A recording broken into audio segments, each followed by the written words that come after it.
This is KGW News at 11. Good evening and thanks for joining us. I'm Brittany Falkers, and we begin tonight with the latest developments in a deadly Amtrak train derailment. The train was heading from Chicago to Seattle, and some of those passengers were en route to Portland after a stop in the Emerald City. 3 people were killed. Sebastian Robertson is in Montana with what we know tonight on the rescue effort. This investigation now heading into the overnight hours. The governor of Montana confirming today 3 people dead, 5 more in stable condition and in hospitals across the state. Mangled steel marks where Amtrak's train, the Empire Builder, came to a violent stop. That means somebody died. That means somebody's family is changed forever. 3 people killed when several cars derailed between Joplin and Chester. It's a pretty quiet community. 2 rural towns in northern Montana. Your heart hurts, your stomach hurts, you know what's going on, but at the same time, there are people that need your help. First responders from across the state answered the distress call Saturday afternoon. The majority volunteer, many driving more than an hour to the scene. All of these people are volunteers, and most did not sleep at all last night. Montana's governor announcing Sunday that 5 passengers remain in stable condition and that all of the 100+ passengers are accounted for. This man was on that train. And it picked me up and threw me from my chair into the wall, and then from that position into the other wall. Oh my goodness. We're derailing from this track right now. Medical choppers and planes ferried the wounded to trauma centers. Strangers took stranded passengers to airports. They were in a horrific event, and just going in and letting them know that you cared and you were trying the best you could and you would get answers for their questions, but it was going to take some time. They were completely understanding. More than 24 hours after that deadly crash, and most, if not all, of the passengers have left this small town. Just thankful for our community and how we operate. Yes, this is rural Montana, yes. Leaving behind the locals that may have saved more lives than we'll know. That's the way this community is. Everybody comes together to help out in time of need. The NTSB is on scene and leading this portion of the investigation. We're told the line will not open, the train will not move until their portion of the investigation is complete. In northern Montana, I'm Sebastian Robertson. Gun violence continues to rear its ugly head in Bridge City. At least 3 people are recovering from gunshots overnight.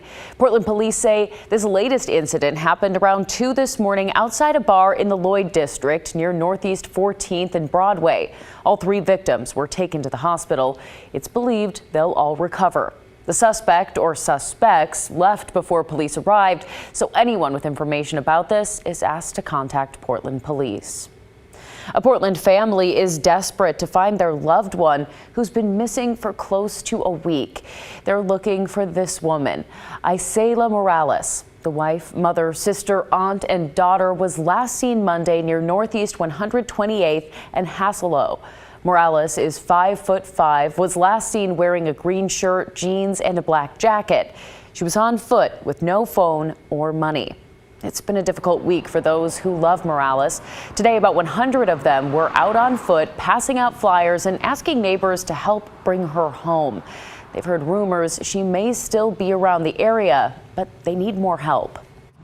So I know her family is missing her. She's a lovely personality, She likes to joke and laugh and wants to see everybody happy. So that's always, nice to see, and we miss that. If you know where she is or you see Morales, call 911. Well, we continue to keep you updated on the pandemic, and tonight we focus on COVID booster shots. Now that Pfizer's vaccine has been approved for certain people, shots are going into arms around the country. Tim Gordon breaks down who can get them and talks to one woman who already did. Studies show that the Pfizer vaccine starts to lose effectiveness over time. So now a booster dose is available to be given at least 6 months after initial doses. The first group that qualifies for a Pfizer booster is people 65 and older, but also those 50 to 64 with underlying health conditions and those 18 to 49 with certain underlying health conditions, and those who live in long-term care facilities. And finally, people 18 to 64 at increased risk to exposure. Think healthcare workers and teachers. We sat down with 81-year-old Nancy Duggan, who got her booster on Saturday. How are you feeling? Fine, perfect. I have had no problem. Nancy is diabetic. She got her shot at the Portland pharmacy where she goes for medications. Walgreens 33rd and Killingsworth. And how did it go? Went beautifully. Nancy is sharp as a tack and was right on top of making an appointment. The day of the announcement, I called them and they said, well, we're not going to be ready till tomorrow, but if you go on our website, you can sign up, kind of thing. So that's how I did it. No problem for her, but she knows plenty of older folks who just can't manage making online appointments. So she wants there to be an easier way. Now that Nancy's got a booster shot, she'll feel better about getting out of her condo. I have tickets to Van Gogh. So I feel comfortable that I can go to Van Gogh. Where I would say before I got this booster, even though I'd gotten the tickets, I wasn't sure. A voice of experience who wants everyone who qualifies to get vaccinated. The booster shot, just the regular shot, any shot. I had mumps twice, I had measles 4 times, I had chickenpox twice. I had it all, and I was one of the first sugar cube people for polio. So, come on, guys. It's not going to kill us.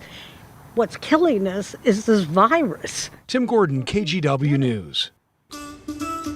And now we turn to the homeless crisis here in Portland, where a tent fire spread to a 4-story apartment building. It happened early this morning near Southeast Powell Boulevard and 21st Avenue. According to officials, the fire was contained before the building was damaged too much. Flames activated sprinklers inside. No injuries were reported, and no one is displaced tonight. These types of tent fires, though, are on the rise in the city. According to Portland Fire, there was one in February of this year and 64 in April. In May, tent fires accounted for the most calls to Portland Fire. Oregon state lawmakers have one more shot at coming up with a compromise on redistricting. They need to finalize new maps tomorrow, or those duties are going to be handed off. Yesterday, Oregon House Republicans refused to show up to a special session on redistricting. By doing so, they denied Democrats the number of members needed to formally begin work. Last night, Speaker Tina Kotek announced that the House will meet Monday at 9 in the morning. And if Republicans don't show up again by 9:30, they'll adjourn the special session. If that happens, the process then goes to the Secretary of State and a panel of judges. We'll be keeping a tab on this for you and posting updates on KGW.com and our social media pages. Portland leaders will vote this week on a controversial contract. The Clean and Safe program aims to protect and clean up downtown, but different groups disagree about how effective it is. Galen Etland shares what's on the line this week. Downtown Portland is fighting to recover from pandemic downturns, protest fallout, and a rise in homelessness. These services are needed now more than ever. That's why the city is considering a renewed contract with the nonprofit Clean and Safe. The city contracts with nonprofits around the city to improve safety and sanitation. But in downtown specifically, critics say privately contracted security guards, sometimes armed, have a history of harassing the homeless. We've asked so many times to stop the brutality in our streets. Clean and Safe allows for private policing in public spaces with public funds while strongly lacking oversight, putting our most vulnerable community members at risk. Some funding comes from tax dollars, but property owners and businesses can pay more for extra services. General idea about tax money is that everybody pays the same amount and gets the same protections, but these folks who have extra money get extra police officers. The city postponed a vote until later this week after making contract changes to address months of community concerns. The new contract would create more city oversight and improve transparency, requiring Clean and Safe crews to identify themselves to the public and be subject to complaints. Cleaning services would be maintained with added resources to help the homeless community and address mental health. No sector can do it alone.